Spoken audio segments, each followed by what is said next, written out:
Hello, everybody, and welcome to the True Love Talk channel. As you know, here we want to learn about human sexuality, love, life, family, and all of that from the point of view of the Catholic Church, especially the teachings that Pope John Paul II left in the theology of the body and other writings such as Mulieris, Dignitatem, which we are analyzing right now.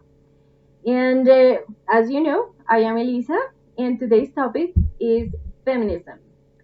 So, let's begin.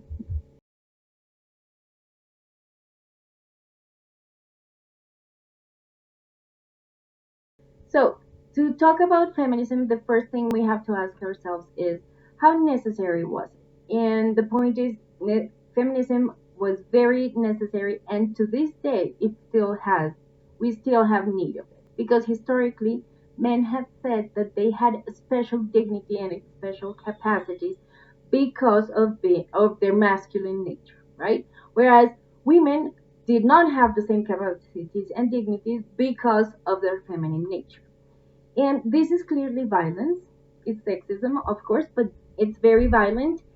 And this is a way of justifying this sin, right? Remember that when original sin happened, we started to justify why it was good for us to sin, right? Why it was good to do things wrong, or why it was good to be violent to other people. In this case, with women, and there have been thousands of political and social speeches, discourses, narratives, however you want to call them, talking about why men are superior to women. And this is not true. And so feminism, and this was, let's say, let's be clear, and this was the core issue of feminism, to prove and to create a society in which women could have the same dignity and the same value as men, because we still have the same human nature.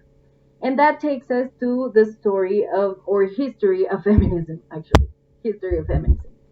So, first, as you know, there are four waves of feminism. The first wave, how these waves are organized or how they are determined is not very clear. But here we're going to take the first wave of feminism from the second half of the 18th century. We're talking about after 1750 to the first half of the 19th century, so up to 1850. It's not an exact marker, but it's more or less that time period. And here, feminism was not a social movement. It did not take social or political or legal action. All it did was start this questioning of why would men be superior to women? Are men really superior to women? Is there something in the masculine nature that makes them more human or better humans than women? And of course, the answer is no. And this aligns perfectly with Pope John Paul II's idea of society needing the feminine genius. And when he talks about the feminine genius, he's talking about, well, as you know from the series of the theology of the body, men is male and female, right? There is a male or masculine way of being human and a female way of being human, and that means that each way of being human has different capacities and skills and possibilities, right? That the other one doesn't have. And the idea is to live together so we all have all human capacities, all human possibilities.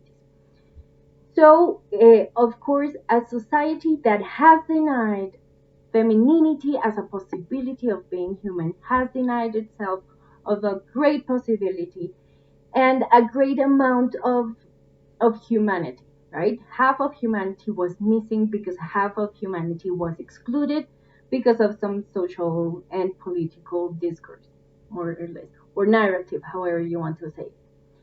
Point is, it's absolutely necessary to recognize that human beings have that feminine part, that there is that feminine part of being human, and that all of society needed it, and that there wasn't something special in masculinity that made men more human or more important or had more dignity, right? That's the point of the first wave of feminism.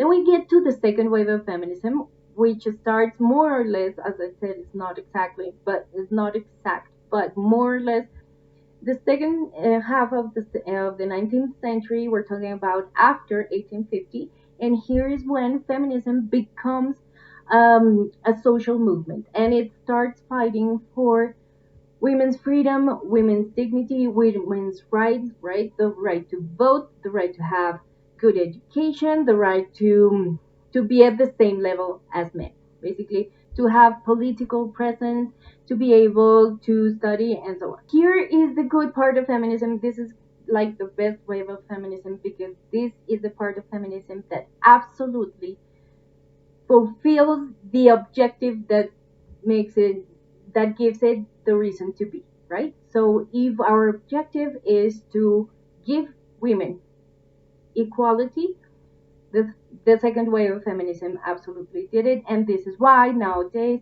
women can go to college, right, and they can be great executives, and they have rights, and they can vote, and they can be part of political parties, and so on. So here we can say the goal of feminism was fulfilled. But then comes the sexual revolution, which is more or less the 1960s. And in this decade of the 60s, everybody agrees that begins the third wave of feminism. And here feminism allies itself in with contraception. And so contraception becomes a part of feminism and the fight for the dignity of women somehow. And here the basic principle of this third wave of feminism is if men can do it, women should have to do it too, or should have the right to do it as well. Problem with that is that sometimes, as I was saying earlier, human beings have developed these structures of sin in which we justify sin as if it was something good.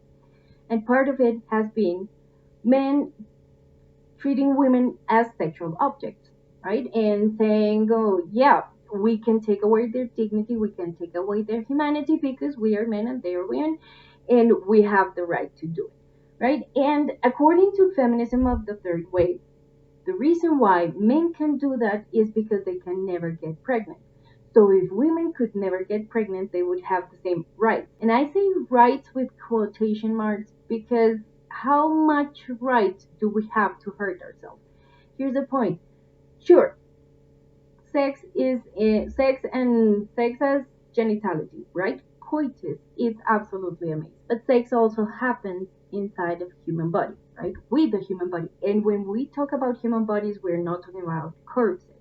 As we know, sexuality, genitality always happens with a living person, which means, and let's remember that we human beings are our bodies, right? Our bodies are not houses in which we live, but actually part of ourselves. So when something happens with the human body, it opens the question of, are we having the dignity of this person protected, right? Is this person being treated human, right? And that is why it becomes a topic for moral debate, right, and for moral reflection. But of course, when we think of the sexual moral, because it's quite immoral, of masculinity before the 20th century, and actually today it's still part of our world. It is still part of our world, only we women have taken it as to be part of their lives too, and that is how they live as well. But when we think of, yeah, a part in sexuality as a way of objectifying the other person, of dehumanizing them, of taking away their dignity and using them as objects, well, clearly this is wrong, right? We should defend human dignity, and this means defending the human body, right? So when feminism says, hey, let's do the same because we can, sure, women can do that. Women can dehumanize men, but does it really work for anything? I mean, if men don't have dignity, does that give me any dignity? Does that help me if I am violent against men? Are they going to stop being violent with me? And even if they did, is it good for me to be violent with men? Do I have the right to do this? That's the point. However, this is not something that the third wave of feminism asked itself. And then we get to the fourth wave, which is not very clear when it starts and when it ends. Well, actually, when it starts, because we know we're still living this fourth wave of feminism. Some people say that it starts in the 1980s, and some people say it started more or less after the 2010. However, the point of the fourth wave of feminism is included in this kind of social movements of minorities. And the basic principle for of operation of feminism in this way is what's personal is also political, which means that everything you do with your body is going to have political implications for all of society. So basically, the individual has to live for the rest of society, and there is a politically correct way of living. This is the typical things that we hear. I am offended. You shouldn't say that because how dare you pray the rosary next to me? I am not Catholic and I don't pray the rosary, but that's fine. You don't have to be a Catholic. I am being a Catholic by myself, right? I never invited you. I was, I wasn't even saying it out loud. The only reason why you know that I was praying the rosary is because you saw the rosary beads. But how does this affect you? I am very offended and you should not do this, right? And these I am offended kind of logic creates this idea of people should there is a way of being human, a correct, a right way of being human, and everything different from that is negative. Here humanity starts to be homogenized, right?